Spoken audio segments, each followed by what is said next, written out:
Jangan lupa like, komen, dan subscribe channel YouTube TVRI Bengkulu dan nyalakan lonceng notifikasinya.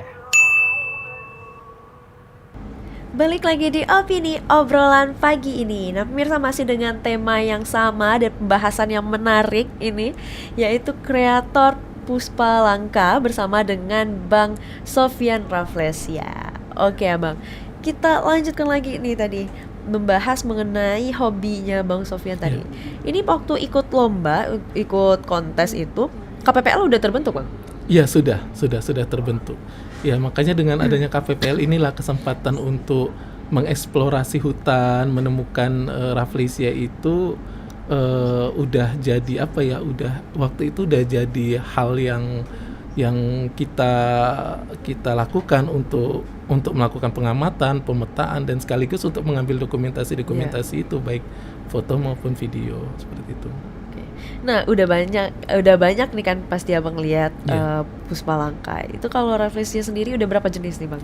Udah ada kalau yang sudah punya dokumentasi fotonya itu baru 4 ya. Yang Haselti belum, karena memang Haselti itu di daerah Lebong ya, khususnya di daerah Ketenong 2, dan memang jalur untuk masuk ke kawasan itu sulit dijangkau ya. Saya rasa dia masih hutan. Ya, masih hutan yang sangat alami karena waktu tahun 2020 atau 2021 waktu itu kita pernah ke Lebong, ke Ketenong 1 sampai ke air terjunnya, kita tidak menemukan. Ternyata memang dari dokumentasi Pak Agus Susatya Profesor Agus Susatya yang menemukan jenis Haselti itu di tahun 2005 itu di Ketenong 2. Nah, Ketenong 2 itu lebih jauh lagi. Saya rasa ada yang mekar sih, cuman tidak terpublis. Iya, tidak terjangkau juga ya. Tidak terpublis, tidak terakses sama orang yang mau ke sana. Dan mudah-mudahan nanti kita nggak tahu ya ke depan, siapa tahu tumbuh Haselti yang mekarnya tidak jauh dari hutan seperti itu. Jadi baru 4, tinggal 1 itu, dan saya sangat berharap ke depan saya bisa berfoto di samping Rafflesia Haselti nantinya. Semoga bertemu deh. Semoga bertemu ya nanti ya, diberi kesempatannya. Iya, diberi kesempatan. Nah, sekarang ini kan lagi ada bunga kibut yang mekar di Kota Bengkulu. Itu di mana, boleh kasih tahu nggak Bang lokasi jelasnya di mana? Lokasi jelasnya itu bunga kibut itu mekar di halaman lahannya Pak Usman Yasin ya. Pak Usman Yasin itu dosen Universitas Muhammadiyah Bengkulu, itu di Jalan Danau Panorama. Nanti dia itu buat peternakan maggot ya, ada kolam, jadi masuk agak ke gang, nggak jauh sih.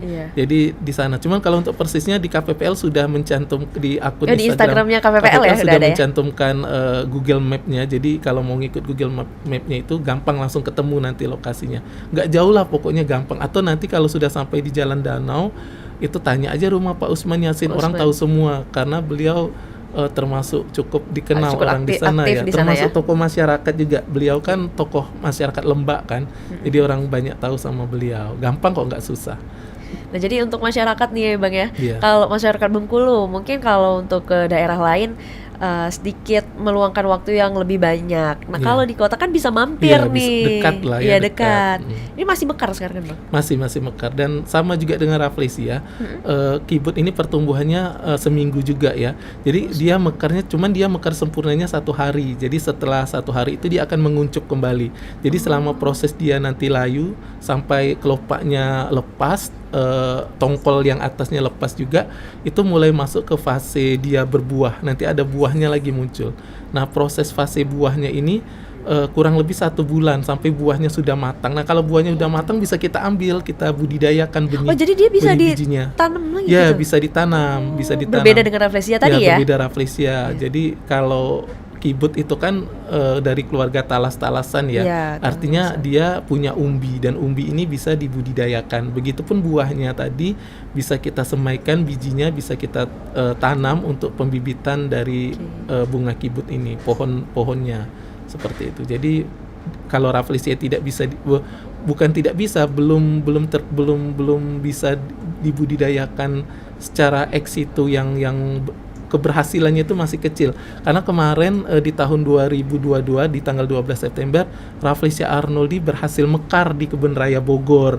Tapi itu tadi karena proses panjang 16 tahun perjalanan Rafflesia itu akhirnya mekar di tahun 2022. Tapi itu tadi pertumbuhan Rafflesianya tidak sebagus di habitat aslinya. Tetap berbeda ya. Diameter bunganya lebih kecil, Iya. terus hanya bertahan selama 3 hari. Lebih cepat Lebih ya. lebih cepat layu ya. Mungkin karena ekosistem Berbeda berbeda lah. dengan ekosistem di habitat aslinya seperti itu.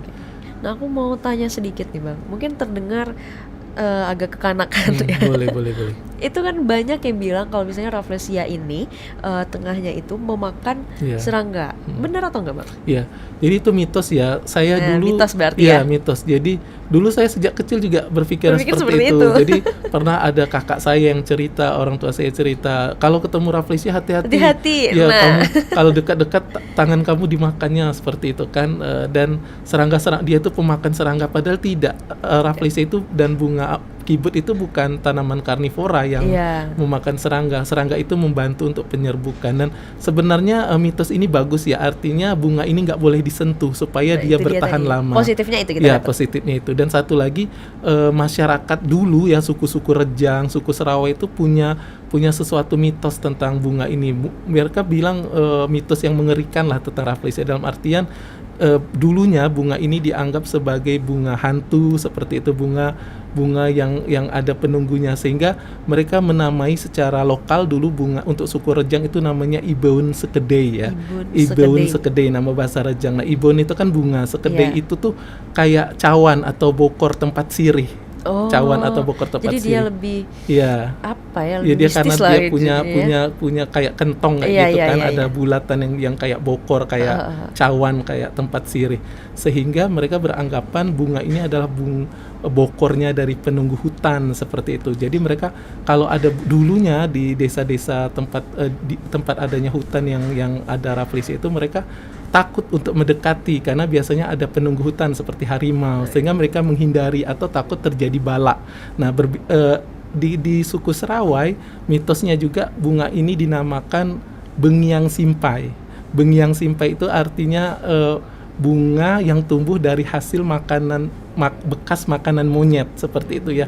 Dan jadi mereka juga menganggap dengan keberadaan bunga ini di hutan dekat desa mereka itu kalau tidak mendatangkan bala atau kesialan, itu bisa mendatangkan kemakmuran atau sesuatu yang baik.